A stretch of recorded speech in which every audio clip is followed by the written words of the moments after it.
Yeah, today, rather than talking about the news and the international progress about the Uyghur genocide, I'd like to talk about my own experience as a being Muslim in China, in the Uyghur region, East Turkestan.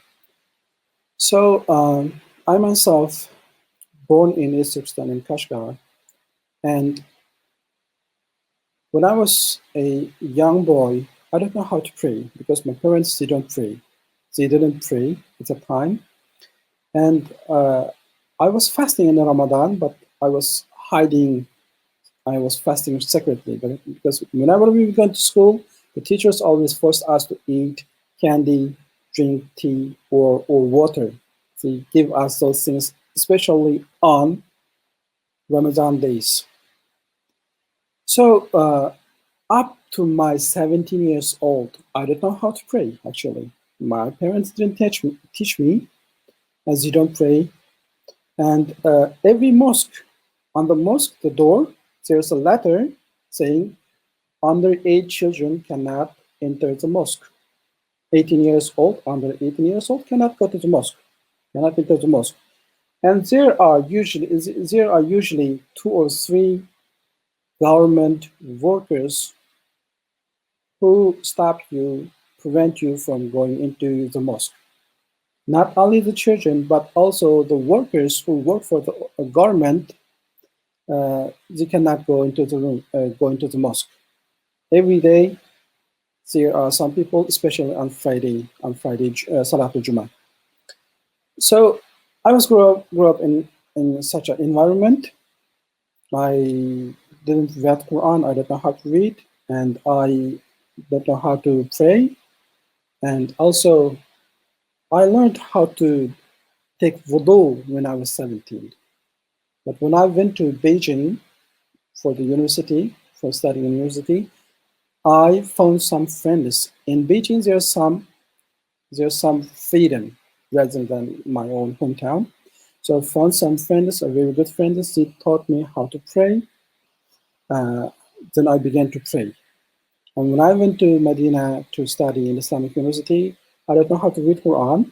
I began to read it in there, and I graduated from there with a mustawa, I said that, mumtaz. Alhamdulillah. I was accepted for the master degree even I couldn't study in the hand of Sheikh Salih Sindi. I really love him.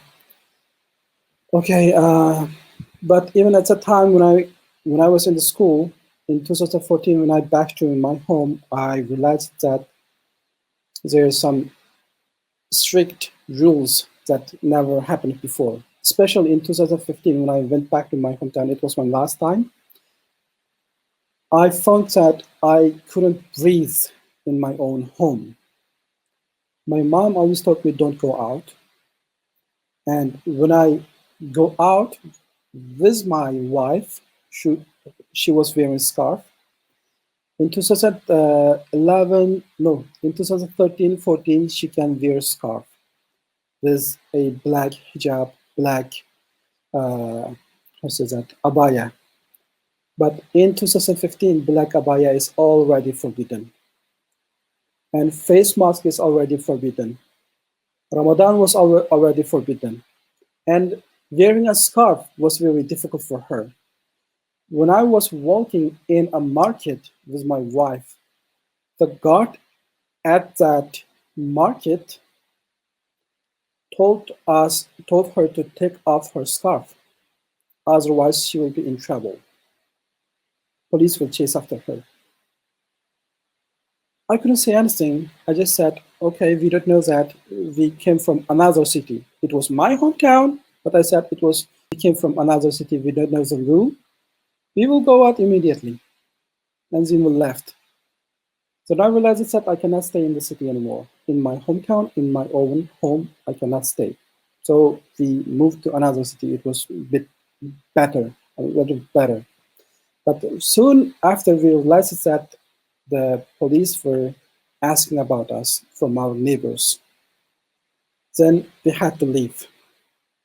When I was in my hometown, in my home in 2015, when I want to fast, I cannot light I cannot turn on the light, because if the workers, the committee workers see that my light, my lamp is lightening at the 5 a.m., they will know that I am fasting, and they will directly come to me and knock my door. And what are you doing? Are you fasting? If I say yeah, I am fasting, then they will take me away directly. People cannot fast freely at the time. I even could not go to the mosque because I am young. And especially I was studying in Saudi Arabia. If any police check me and found out that I am studying abroad religion, I will be in great danger. So we left from our homeland immediately in 2015. But soon after, in 2017, I lost contact with all my family members. And some of my classmates, schoolmates who went back to their homeland in 2016 and 2017, or before that, were being arrested. We heard that, were being arrested. And I myself, last year, I listed some of their names on my own. I talked to their relatives or friends who's abroad. And there are 17 students from Jamiat al-Islamiyya Medina Munawwara, from the Medina Islamic University. 17 students were being arrested just because they study in Saudi Arabia. Now I can show you the list of those students now. Yes, these are my classmates, my schoolmates. I know them, each of them in person. Here are their names in Uyghur language. I wrote it in Uyghur language. I didn't translate it to Arabic or English yet. Their homeland, their hometown, which year they graduated, and when they were, where they were arrested, and which year it was, and the reason why they were arrested, and whom informed me about this thing, and additional information. So there are 17 students in my hand until now. Some with pictures, some without. Also in 2017, in June, just after Eid al-Duha, Chinese government cooperated with Egypt government, and they arrested more than 500 Uyghur students from Jamiat al-Azhar. When it happened, I realized that I cannot go back to my homeland anymore. I realized that I lost my homeland and I will be live in the diaspora. Those 500 students, after they being arrested and deported to China, most of them sentenced more than 10 years, at least more than 10 years, 15, 20, 20, 25, like that. Some of them are already dead. Now, the Uyghur students, the Tullab al-Ilm from Uyghur students, are left only in 2 cities. There are some students in Qahira, like 30 or 40 students who don't have any passport, or whose children cannot have a passport from the Chinese embassy, so they cannot travel. And some students in Medina Munawwara and Mecca who studying in the Jamiat al-Islamiyya in Medina Munawwara, or in the al-Qura, or in Jamiat al-Imam in Riyadh. Maybe 30 or 40 students.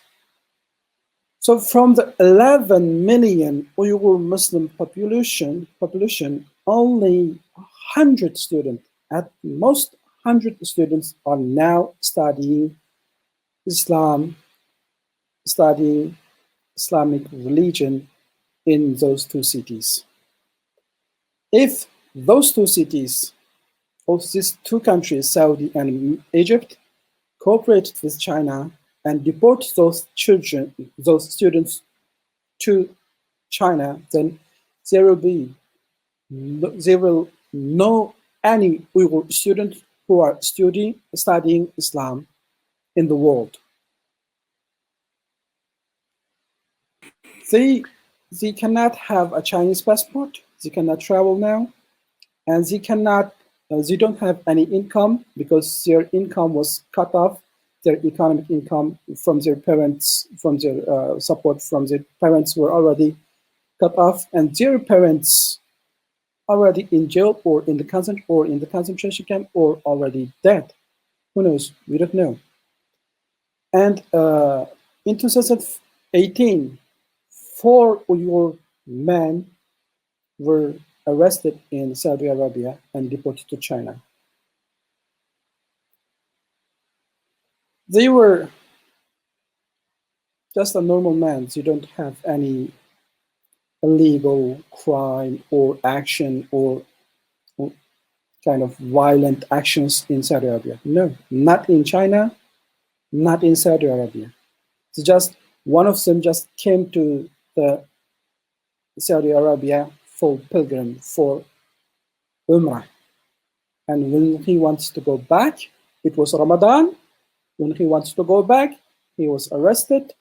And after a few months, he was deported to China.